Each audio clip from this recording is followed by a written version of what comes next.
এই ঠান্ডা দিনে না সকাল সকাল উঠতে খুবই কষ্ট হয়। তবে যখনই বাইরে এসে দেখি যে সূর্য মামা কিন্তু দেখা যাচ্ছে, খুব সুন্দর রোদ, তখন কিন্তু ভীষণই ভালো লাগে। রোদে দাঁড়াতেও খুব ভালো লাগে। আর এদিকে দেখো দুটো শালিক কিন্তু প্রায় সময়ই এখানেই বসে থাকে। তো টু ফর জয় বলে আজকের দিনটা শুরু করলাম। So hello everyone, welcome back to my another new mini blog. বরমশাই তো সেই সকালবেলায় স্কুলের জন্য রওনা হয়ে গেছে, আর আমার তো এখন স্কুল ছুটি, তাই রোদে দাঁড়ানোর একটু সময় পেলাম।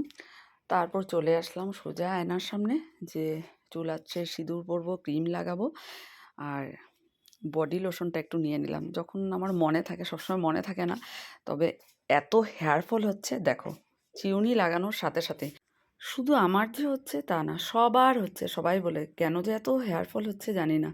তো যাই হোক, আর সিঁদুর পড়তে পড়তে ভাবছি যে আজকে কোন পেন্ডিং কাজটা করব। দুটো কাজ খুব বড় বড় রয়ে গেছে, দেখতে দেখতে স্কুল ছুটিও শেষ হয়ে আসছে।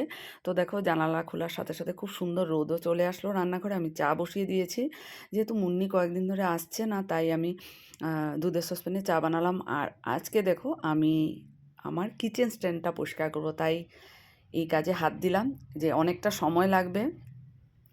তো দেখো, এত নোংরা হয়, এত মানে তেলের এত আঠা আঠা, না কি বলবো। প্রত্যেকটা থাকের বাসনগুলো নামিয়ে মাজবো, এই যে এক এক করে করছি।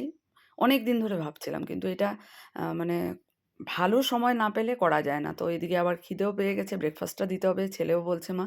তো এদিকে ফাঁকে ব্রেকফাস্টটাও দিয়ে দিলাম। আর এই দেখো, বাসনগুলো মেজে এখানে রেখেছি, তারপর শুকিয়ে যাওয়ার পর এক এক করে রেখে দিলাম। দেখতে কত ভালো লাগে না পরিষ্কার করার পর। জানি এটা পর সেই আবার নোংরা হয়ে যাবে। এদিকে অমিতাভ স্কুল থেকে চলে এসেছে বাড়ি, আর ওকে একটু ফল কেটে দিয়েছি, সবজিও এনেছে।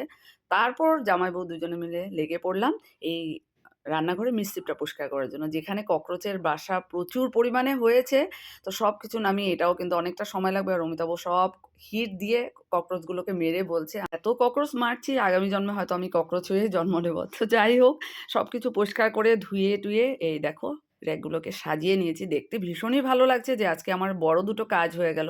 কাজ শেষ করতে করতে লাঞ্চের টাইম, সাথে সাথে গরম গরম পকোড়া বানিয়ে নিলাম, বাকি তো সাথে ছিলই।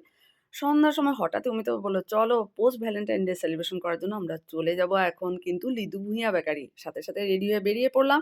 আর দেখো, মালাই দেওয়া চা চলে এসেছে, সাথে নিয়েছিলাম স্ন্যাক্স, কিছু বাড়ির জন্য এনেছিলাম, আর এখানে এনেছি নান কাটা, যেটা আমাদের ভীষণ প্রিয়। আর যে দুপুরবেলা অমিতাভ সবজি এনেছিল, সেটা সেখানেই ছিল। বাড়ি এসে সেগুলোকে ফ্রিজে সুন্দর করে ভরিয়ে রাখলাম। তো চলো, আজকের মিনি ব্লগটা তোমাদের কেমন লাগলো? ভালো লেগে থাকলে লাইক, শেয়ার, কমেন্টস করে অবশ্যই সাবস্ক্রাইব করে দিও।